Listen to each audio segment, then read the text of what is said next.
There is a kind of poverty that only the wealthy can experience. Not the poverty of empty cupboards or unpaid bills, not the poverty that announces itself in the practical language of need, but the other kind, the poverty of a man who has more than he will ever require and cannot stop reaching for more, who has built and accumulated and achieved until the building and accumulating and achieving have become the only way he knows how to exist. This is a story about two men. One had almost nothing, the other had almost everything. And one afternoon on a wooden dock in a quiet coastal village, the man who had almost nothing showed the man who had almost everything that he had been carrying a map to a treasure he already owned. The businessman's name was not important. What was important was the weight behind his eyes, the specific heaviness that accumulates in people who have been moving toward something for so long that they have forgotten what stillness feels like. He had come to the village for what his assistant had scheduled as a restorative retreat. 3 days away from the city, from the meetings and the spreadsheets and the phone that had not been silent for more than 20 minutes in the past 4 years. He had arrived with a leather bag containing 4 changes of clothes, a laptop he had promised himself he would not open, and the particular restlessness of a person who has never successfully done nothing. He walked along the wooden dock in his linen suit and his polished shoes and felt, without being able to name the feeling precisely, that he did not belong here, not because the village was beneath him, but because the pace of the place exposed something about himself that the city's noise had been conveniently covering. Things moved slowly here. The boats rocked on the water without urgency. The fisherman who had finished for the day moved through the late afternoon with the unhurried ease of people who were not late for anything. The salt air smelled like salt air, rather than like the back of a car. He stopped when he saw the fisherman. The man was lying beside a small blue boat that had clearly been repainted several times, each layer of paint a different color, the whole thing a kind of accidental record of the years it had been on the water. His hat was tipped over his eyes. His bare feet were crossed at the ankle. Beside him sat a woven basket containing 3 fish whose silver scales still caught the afternoon light.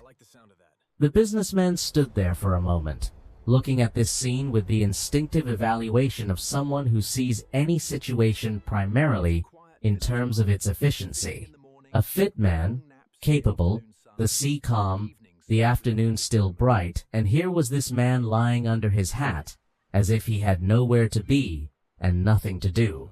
"Only 3 fish?" he said.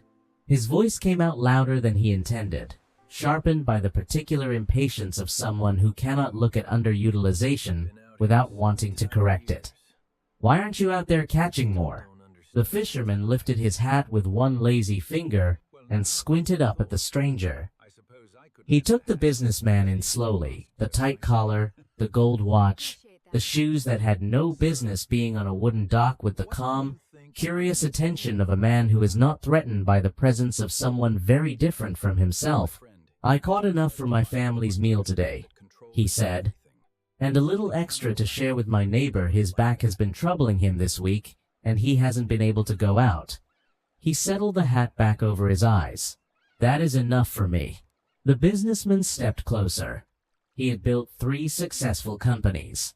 He had turned struggling businesses into profitable ones, and profitable ones into exceptional ones. He had a gift, people told him this often, for seeing what was possible that others missed. Looking at the fisherman, he felt this gift activating. "My friend," he said, and his voice took on the particular warmth of someone who is about to give someone else the benefit of their experience. "Let me tell you something. If you stayed out there just a few more hours, 2 hours, maybe 3, you could catch 3 times as many fish, 4 times. Do you understand what that means in terms of your income?" The fisherman tilted his head slightly. "And then what?" he asked. The question was not combative.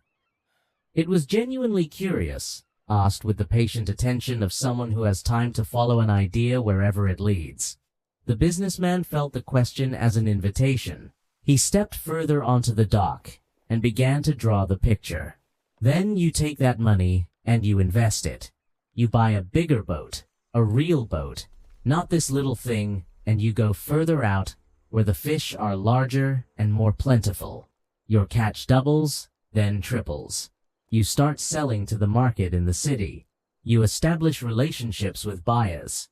He was warming to the subject now, his hands moving, his eyes beginning to show the particular brightness of someone describing a vision they find genuinely exciting. Within a few years, you buy a second boat, then a third. You hire men from the village to work for you. You wouldn't even need to go out to sea yourself. And then what?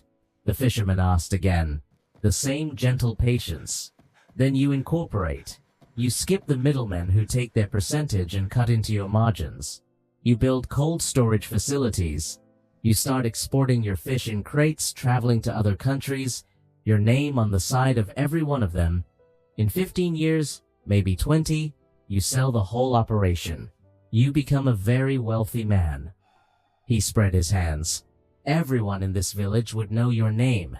The fisherman was quiet for a moment. And then what, sir? He asked. The businessman smiled. This was his favorite part, the moment when the vision closed on itself, when the whole architecture of effort resolved into its reward. Then, he said, you retire. You come to a quiet little village by the sea just like this one. You wake up whenever you like, you fish in the mornings for the simple pleasure of it, you take long naps in the afternoon, you walk to the temple in the evening with your wife, you sit with old friends at night under the stars, drinking tea, playing cards, talking about the things that matter. He finished. He stood on the dock in the afternoon light, waiting for the fisherman to feel the force of what he had just been shown. The fisherman was quiet for a long moment. Somewhere in the distance, a bell rang from the small white temple near the shore. A boat creaked against the dock. The wind moved through the palm leaves above them with a sound like something trying to be understood. Then the fisherman sat up slowly. He looked at the businessman, at the tight collar, at the gold watch, at the restless, expensive shoes, with an expression that was not unkind. It was the expression of someone about to say something simple and true, and slightly sad. Sir, he said softly, what do you think I am doing right now? The businessman froze.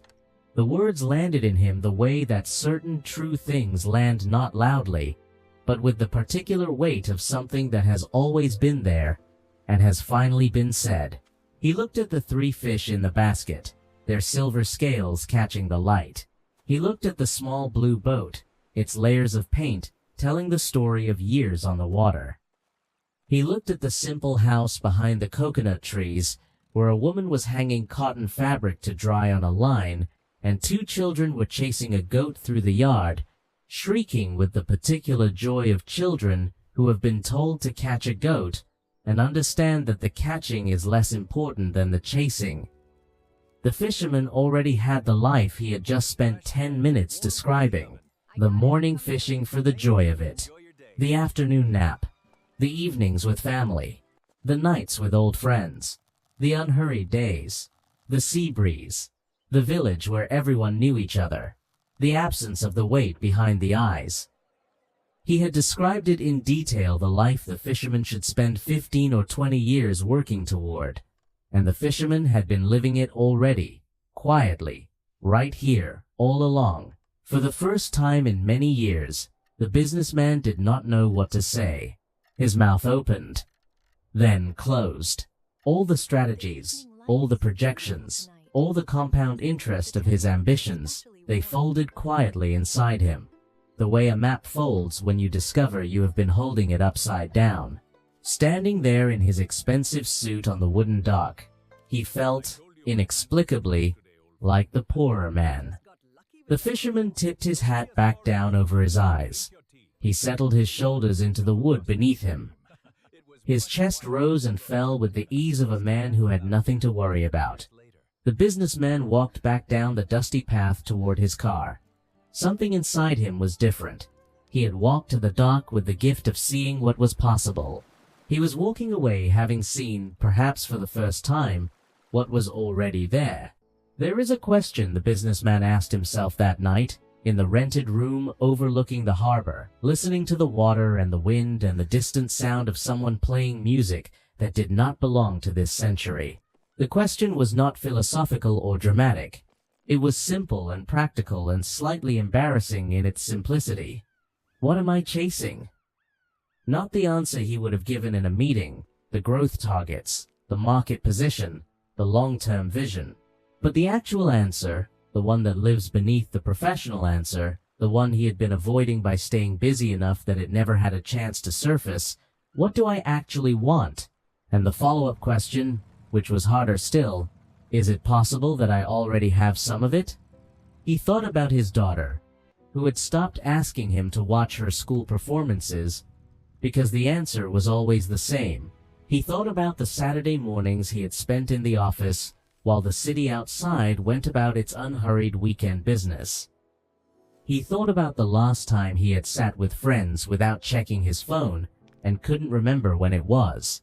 He thought about the fisherman, asleep under his hat on the dock, the sea moving behind him, the afternoon completely his. He thought, I have been running toward a version of this man's life, and I did not know it.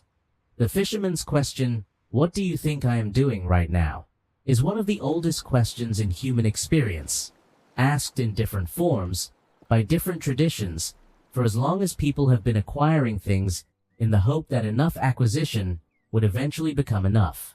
It is not an argument against ambition. The fisherman was not lazy. He had gone to sea that morning, as he went every morning, and he had worked until he had enough, and then he had come home. The discipline in that life is real. The waking before dawn, the physical labor of the sea, the practical knowledge of weather and water and fish. But the discipline was in service of a life he actually wanted, not a life he was building in order to one day trade for the life he actually wanted. This is the distinction that matters. We spend so much of our lives in the exchange working toward a future version of our lives that will, we are certain, finally feel like living. When I have more, then. When I reach that position, then. When I retire, then. And the present moment, the only moment that ever actually exists, slips past, unappreciated, marked down as a means to an end that keeps moving further away. The businessman described the fisherman's life in detail, the morning fishing, the afternoon rest, the evenings with family, the nights with friends, as if it were a reward requiring decades of prior effort. He did not notice that he was describing the fisherman's Monday. He did not notice that the fisherman's Monday was already everything the businessman was working toward. We do this constantly. We look past what we have in the direction of what we want, so habitually that we lose the ability to see what is already there. The tea on the table, the morning before the noise begins. The person sitting across from you who loves you in the imperfect, faithful way that real love works. The health you have today that you will not appreciate until you no longer have it. The ordinary Tuesday that will seem, in retrospect, like a gift. These are not consolation prizes for people who didn't reach the destination. These are the destination. They are what the businessman was describing when he thought he was describing a reward. I am not asking you to stop wanting things. Wanting is human, and not all wanting is misdirected. Some of what we work toward is genuinely worth working toward: meaningful work, genuine security, the ability to provide well for the people we love. These things matter, and they require effort, and the effort is often uncomfortable, and that is not wrong. What I am asking is simply this. Before you go further, stop for a moment and look at what is already around you. Not the things you wish were different, not the gap between where you are and where you want to be, but what is actually here, today, in this moment, the things that exist in your life right now that the businessman would describe as the destination if he could see your life from the outside. The fisherman's question was not a rebuke, it was an invitation. What do you think I am doing right now? What are you doing right now? And is it possible, just possible, that some of what you are looking for is already here, sitting quietly beside you on the dock, waiting to be noticed?